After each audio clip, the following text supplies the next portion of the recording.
السلام علیکم دوستو، آج کی کہانی کا نام ہے مریم کی کہانی۔ ایک چھوٹے سے گاؤں میں مریم نام کی ایک لڑکی رہتی تھی۔ مریم ایک ذہین، معصوم اور نہایت خوش مزاج لڑکی تھی۔ وہ گاؤں کے سب لوگوں کی آنکھوں کا تارا تھی۔ اس کے والد ایک کسان تھے اور اس کی والدہ گھر کے کام کاج میں مصروف رہتی تھی۔ مریم کا خواب تھا کہ وہ بڑی ہو کر استاد بنے اور گاؤں کے تمام بچوں کو پڑھائے تاکہ کوئی بھی تعلیم سے محروم نہ رہے۔ مریم کو پڑھنے کا بہت شوق تھا۔ ہر صبح وہ اپنے اسکول کے لیے تیار ہوتی، اپنی کتابیں سنبھالتی اور اپنی چمکتی ہوئی آنکھوں کے ساتھ اسکول جاتی۔ لیکن گاؤں میں اسکول تک پہنچنا آسان کام نہیں تھا۔ مریم کو روزانہ 1 میل پیدل چل کر، ایک تنگ راستے سے گزر کر اور ایک چھوٹی سی ندی عبور کر کے اسکول پہنچنا پڑتا تھا۔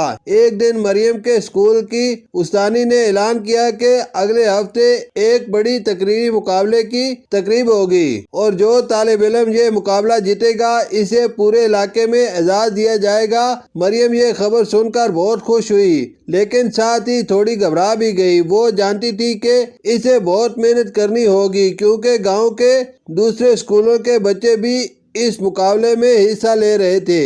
مریم نے دن رات تیاری شروع کر دی۔ وہ ہر روز گھنٹوں اپنے گھر کے صحن میں کھڑے ہو کر تقریر کی مشق کرتی۔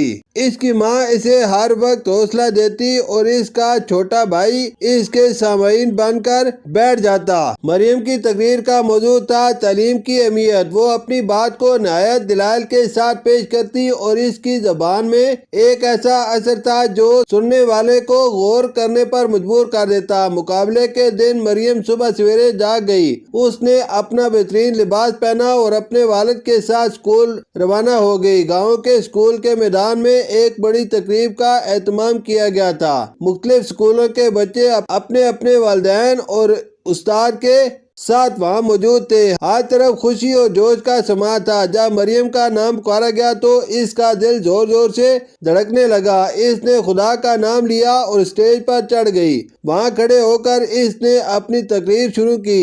مریم کی آواز صاف اور پر اعتماد تھی۔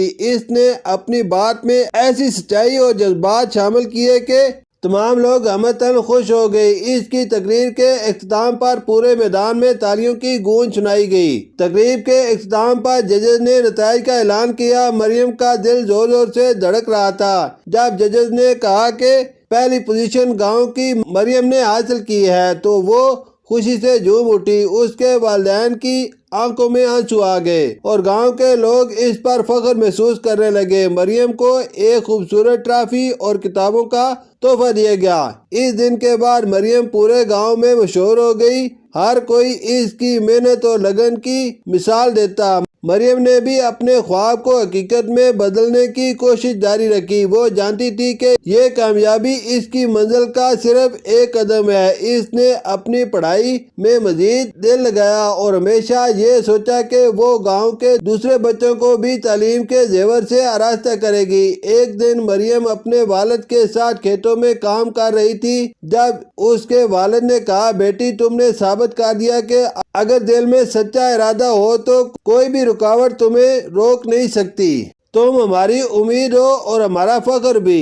مریم نے مسکراتے ہوئے کہا، ابا میں وعدہ کرتی ہوں کہ میں اپنے گاؤں کو ایک ایسا مقام دوں گی جہاں کوئی بچہ بغیر تعلیم کے نہ رہے۔ مریم کی کہانی صرف ایک چھوٹی بچی کی کامیابی کی کہانی نہیں تھی، بلکہ یہ اس بات کا ثبوت تھی کہ چھوٹے خوابوں کے پیچھے بڑی محنت ہو تو وہ خواب ضرور پورے ہوں گے۔ گاؤں کے بچے، جوان اور بزرگ سب اس سے متاثر ہو کر اپنے اپنے میدان میں کامیابی حاصل کرنے کی کوشش کرنے لگے۔ مریم نے نہ صرف اپنی زندگی کو بہتر بنایا بلکہ اپنے گاؤں کی قسمت بھی بدل دی۔ شکریہ۔